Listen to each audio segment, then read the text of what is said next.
Mais salut c'est Léo, j'espère que tu vas bien, que tu passes une bonne journée, etc. Moi ça va parfaitement bien, parce qu'aujourd'hui, petit marathon, lecture de manga sur une partie de ma journée, ça me met très bien, sur un manga en plus qui a l'air particulièrement stylé. Alors aujourd'hui on va parler de The Unwanted Undead Adventurer, les 7 premiers tomes que je vais lire dans cette vidéo. Je vais te donner mes avis, mes réactions, et te dire à la fin pourquoi c'est de la dinguerie ou pas, qu'est-ce que j'ai aimé, pas aimé, pourquoi, comment, qui. Bon, c'est un manga qui à la base je pensais être un isekai, mais pas du tout, c'est vraiment de la dark fantasy, ou de la fantasy, l'un des deux en tout cas. Et juste par la cover, malgré le fait que j'ai pas trop entendu parler du manga, mais ça m'a tiré trop, parce que comme tu peux le constater, je te montre les 2 premières, les covers sont vraiment stylés. Je trouve que ça donne un côté, fantasy, dark fantasy, gothique. Meian a fait encore un super beau travail sur l'édition, et rien que par là, je trouve que le manga il est grave attirant. Avant toute chose, t'inquiète surtout pas, il y aura aucun spoil, hein. Je me permets de spoiler dans les marathons de One Piece, parce que je me dis que tout le monde les connaît, et tout le monde connaît les One Piece à part moi. Là pour le coup, je pense que c'est un manga bien moins connu, même je pense pas, c'est sûr. Il y aura pas de spoil, je vais juste te donner mes avis un petit peu flou, comme ça, un petit peu, tu sais, le résumé, le genre de truc, mais il y aura pas de spoil pour que tu puisses le découvrir après si t'as envie de le découvrir. Bon, en tout cas, j'espère que tu vas passer un excellent moment, que moi aussi, puis ça part directement pour le tome 1, parce qu'on n'est pas des bêtes, c'est parti. Allez. La cover, hein, toujours aussi magnifique depuis 2 minutes, j'enlève la petite banderole, c'est très chiant de lire avec ça, hop.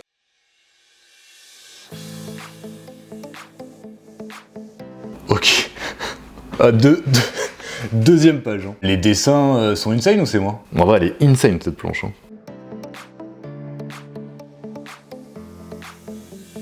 Voilà, le manga. Enfin, pour le départ, en tout cas, le manga, ils vend tellement du rêve. Rien qu'au niveau des dessins, je te remontre une planche, hein, c'est le début, pour l'instant, je me lâche. En plus d'être trop beau, c'est trop intéressant parce que t'as une narration un peu unique, mais ça, je t'en parlerai après. J'ai plein de choses à dire dessus, et c'est très cool, hein, ça fait plaisir. Bon.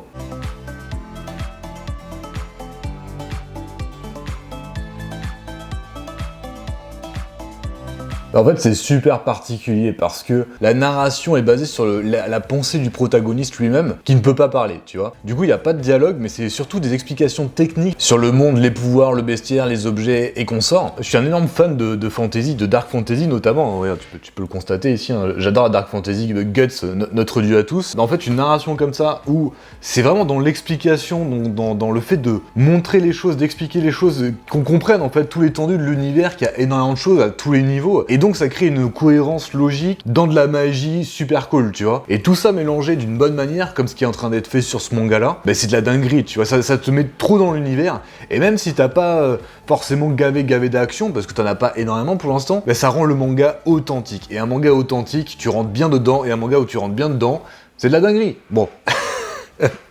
Oh putain, mes monologues, ils sont incroyables.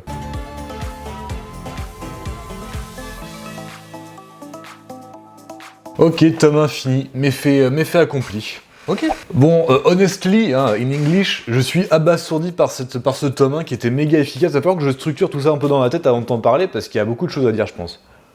Bon, c'est bon, je pense que j'ai à peu près structuré tout ça, hein, n'est-ce pas, cher ami? The Unwanted Undead Adventurer est un bon manga. Déjà, c'est une première chose à dire qui est importante. C'est un manga qui est efficace, qui sait ce qu'il fait, qui a une trajectoire, qui y va à fond, qui est ultra divertissant dans son style, tu vois. Et c'est là où l'originalité va être importante à noter dans tout ce délire. C'est que le manga, il est super original, tant dans les dessins, dans la narration, que dans tout le reste, tu vois. Bon, je vais tenter de développer, mais avant, un petit topo quand même, pour ceux qui connaissent pas l'histoire, le topo de base. Bon. Donc dans un monde peuplé de dragons, de démons et de monstres en tout genre, le héros, aventurier médiocre de métier, se fait tuer dès les premières pages pour se transformer en squelette, qui est un monstre de la catégorie des démons. Il va trouver comme seul moyen de tuer d'autres monstres pour retrouver un minimum d'humanité physique. En gros, il peut évoluer, tu vois, à partir du moment où il est squelette, il peut évoluer en des différents monstres, comme ça, en différents démons, pour retrouver un semblant d'humanité physique, tu vois, parce qu'un squelette, ça ressemble pas du tout à un humain. Le stade d'après, c'est une goule qui ressemble un peu plus à un humain, et ce qui est intéressant, c'est que tout ça va lui rajouter des pouvoirs au fur et à mesure. Disons que ce tome 1 indique clairement un manga qui est de la dark fantasy slash power-up du protagoniste, tout en étant narré de manière très contemplative. Tu vois, le manga, c'est vraiment un manga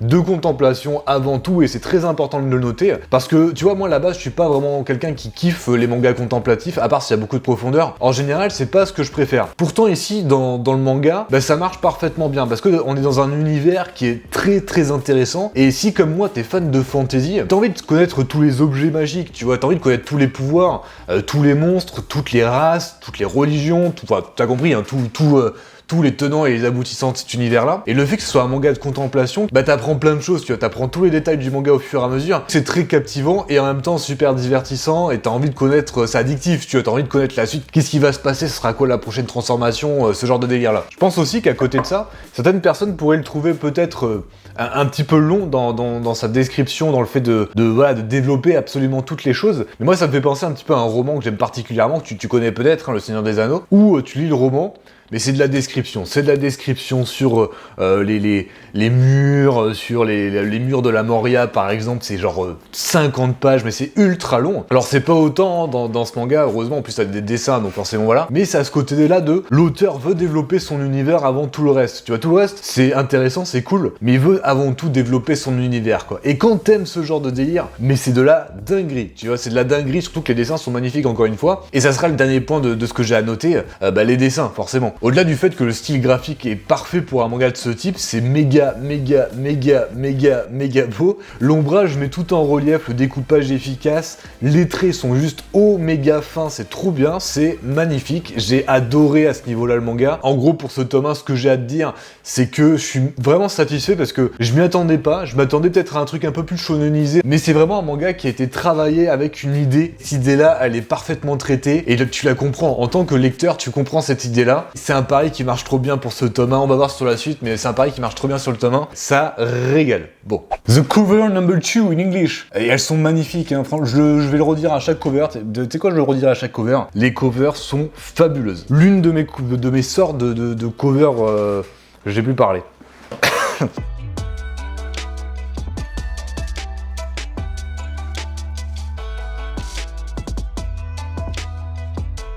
Le boss du donjon. Voilà, la petite double... Franchement, les dessins, ils rendent fou. Cette ambiance de jeu de rôle avec des donjons labyrinthiques, des boss et tout. Enfin, c'est vraiment... Ça me rappelle tellement de souvenirs, c'est incroyable. J'adore.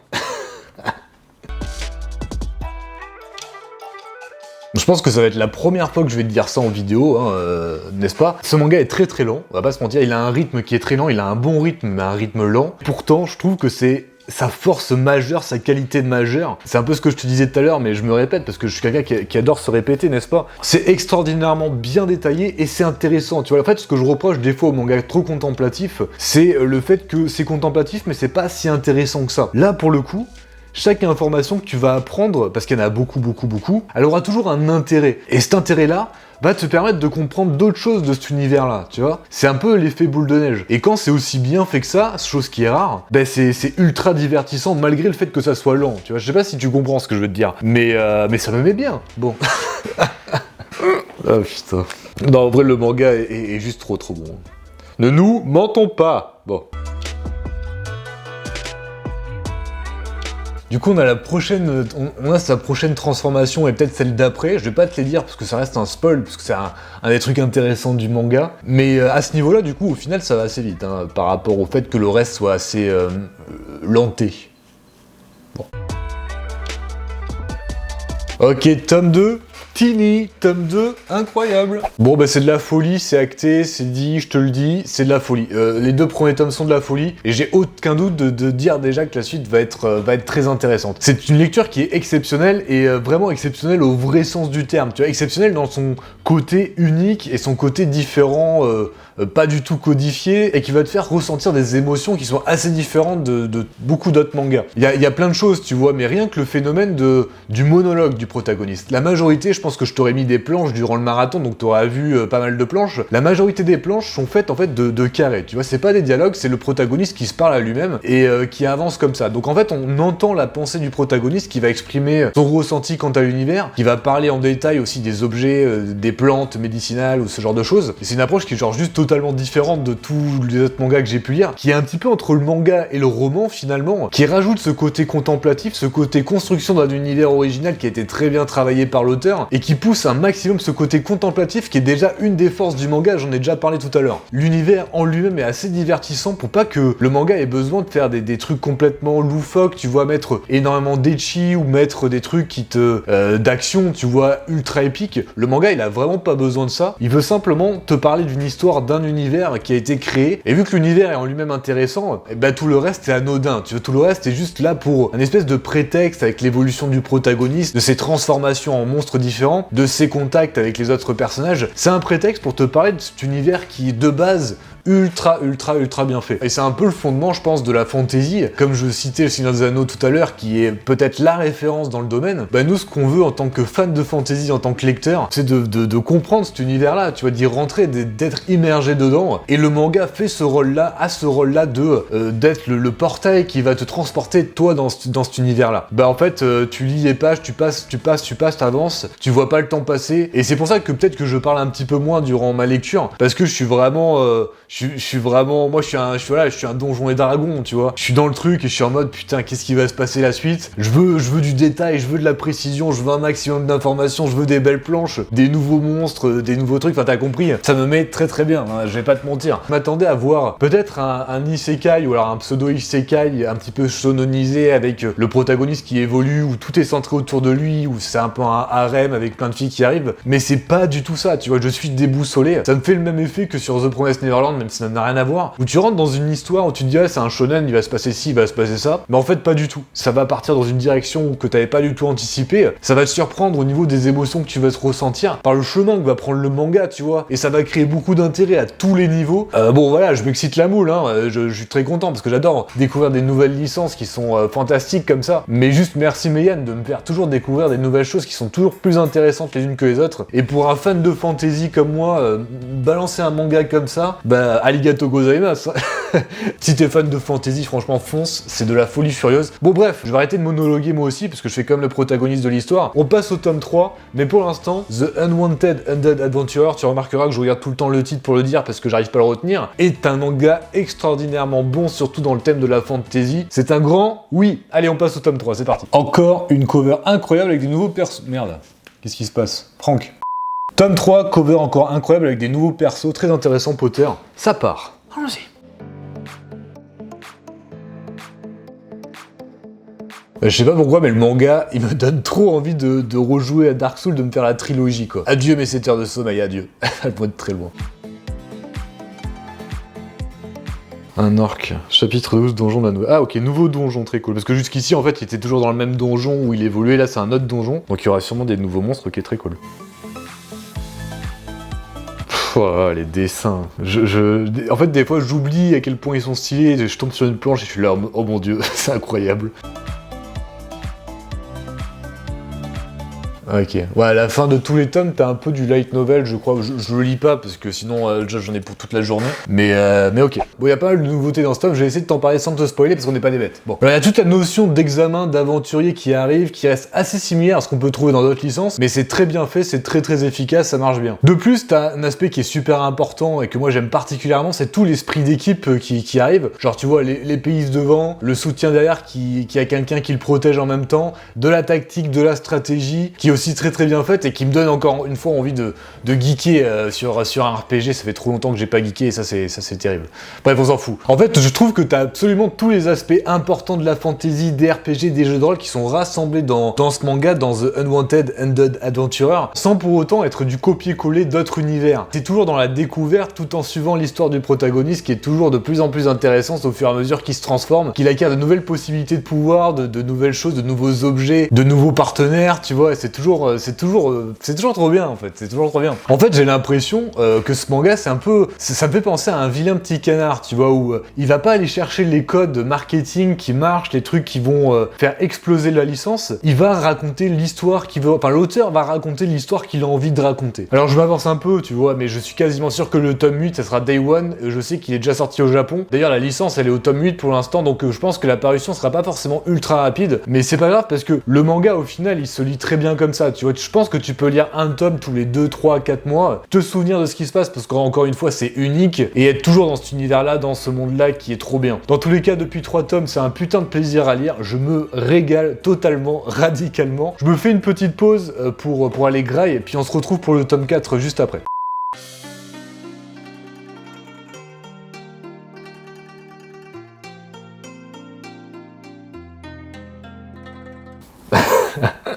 Ah, c'est trop stylé.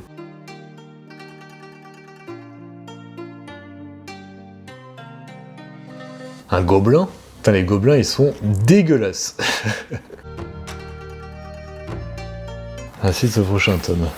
Ah, c'est déjà terminé, mais ça passe trop vite. Pas grand chose à dire de plus sur ce tome 4, de toute façon, ça va dans la même trajectoire que depuis le départ. C'est de la contemplation, fantasy, etc. Je vais pas me répéter, t'as compris. Ce manga est une petite pépite. Je kiffe d'une manière différente que des licences comme Gannibal ou quoi que j'ai découvert, j'ai été captivé de malade. C'est une lecture qui est différente de tout le reste. Alors je suis persuadé qu'il y a des gens qui vont moins apprécier que moi j'apprécie, tu vois. Je pense qu'il y a une grosse proportion qui va trop kiffer cet univers et cette ambiance dark fantasy. Allez, on enchaîne sur le tome 5.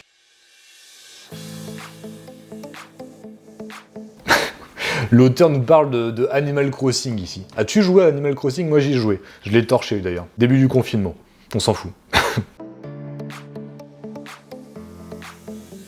Le seul défaut que je pourrais trouver au manga, tu vois, si je dois faire mon casse-pompon, c'est peut-être les combats. C'est pas forcément facile niveau compréhension, c'est un petit peu dommage, mais pas grave non plus, tu vois. Le manga, encore une fois, il est pas du tout basé sur l'action, et le fait que les combats soient pas parfaitement exécutés, ça a rien de dramatique, ça casse pas du tout le plaisir de lecture, et c'est le plus important.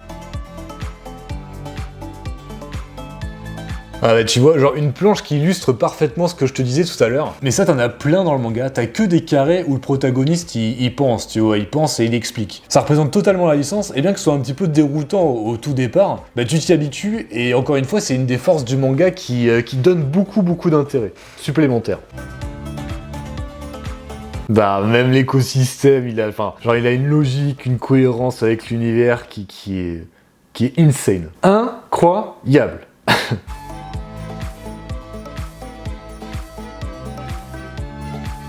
Allez, sacrifier la fin. Tome 5 terminé, j'enchaîne direct avec le tome 6. C'est parti.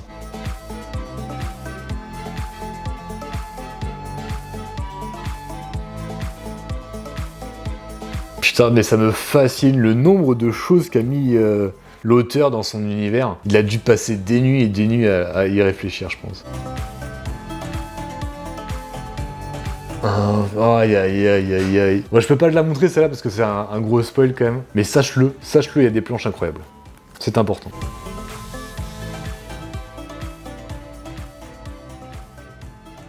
Aïe. Dans ce tome-là, t'as encore une évolution du protagoniste. Tout ça, c'est vrai que c'est un aspect que j'ai pas trop parlé durant le marathon. Et pourtant, c'est un aspect super intéressant et important du manga. Le protagoniste, il est un peu en constant power-up, c'est-à-dire qu'il va changer, évoluer, comme je le disais tout à l'heure. Il va acquérir de nouveaux pouvoirs avec de nouveaux équipements et même physiquement changer, tu vois. Et à chaque fois, ce qui est intéressant, c'est que chaque transformation va un petit peu comme changer le scénario, changer la direction du manga suivant sa transformation. Encore une fois, comme un jeu de rôle, tu vois, où tu vas avoir une évolution, tu vas pouvoir choisir la classe, je te dis n'importe quoi, archer ou paladin ou que sais-je, et suivant ce que tu vas choisir, en fait, bah, tes relations avec les autres personnages et de tes organismes sera différente, le chemin que tu vas devoir prendre sera différent, parce que tactiquement, il va falloir trouver le bon moyen de sortir de certaines situations, et en fait, tout le manga, au-delà qu'il soit très contemplatif et basé sur l'univers, va aller dans cette direction particulière qui sera toujours très surprenante, tu vois. Ça rend complètement accro, parce que quelle sera la prochaine transformation qu'il aura, et donc du coup, quelle sera la prochaine trajectoire, tu vois, dans quelle direction ça va aller. S'il sera, je te dis n'importe quoi, alors c'est pas du tout le cas, je te dis un exemple pour pas te spoiler. Par exemple, le mec, il va choisir partir vers la race orque, tu vois, c'est pas du tout le cas, encore une fois, bah, il va devoir justement se battre contre les chasseurs d'orques, adapter son comportement, adapter ce qu'il va dire, adapter ses objets par rapport à sa classe, et voilà, jusqu'où le mec va aller, finalement. Enfin bref, j'adore toujours autant, j'aimerais pouvoir te dire 1000 choses de plus, mais je peux pas, encore une fois, pour pas te spoil. On passe directement au dernier tome, et je te donne mon avis globalement sur le marathon, avis qui est complètement positif, hein, ça c'est un spoil. Ce manga est insane, il faut l'essayer à tout prix, n'est-ce pas? Bon.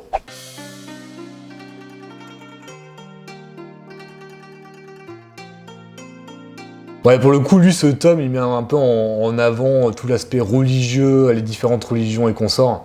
Très intéressant, encore une fois. Voilà, mais j'aime trop, ça me rend fou, quoi. En vrai, ça va être dur d'attendre le tome 8, hein, en réalité. Hein. Toujours plus. J'ai hâte d'être demain. Ah là là là, terminé ce marathon, c'est passé tellement vite. Bon et voilà, le marathon est maintenant terminé. Je l'ai juste trouvé extraordinaire, les dessins sont vraiment bons, j'ai adoré les traits. T'as une histoire sans trop de scénario mais qui malgré tout est captivante et addictive. Et j'ai déjà hâte de fou furieux du tome 8. Je sais pas quand il sortira d'ailleurs. Et surtout le fer de lance du manga, c'est l'univers qui est vaste, qui est consistant, il y a beaucoup de matière intéressante, assez surprenant parfois mais toujours divertissant. Tu passes un super bon moment dans le manga. En gros, si tu es fan de fantasy, de dark fantasy, jette-toi dessus. Si t'es pas un grand fan, mais que tu es curieux, bah, n'hésite pas à tester le premier tome ou les 2 premiers tomes pour te faire une idée. Le manga est très différent de ce que tu connais, mais justement, c'est ce qui en fait encore une fois sa force. Bref, j'espère que t'as kiffé la vidéo, que t'as passé un très beau moment. N'hésite pas à t'abonner, à liker, à commenter, à rejoindre comme d'habitude. Moi, je te dis à très bientôt pour une prochaine vidéo. Prends soin de toi, tu le sais, c'est très important. Ciao.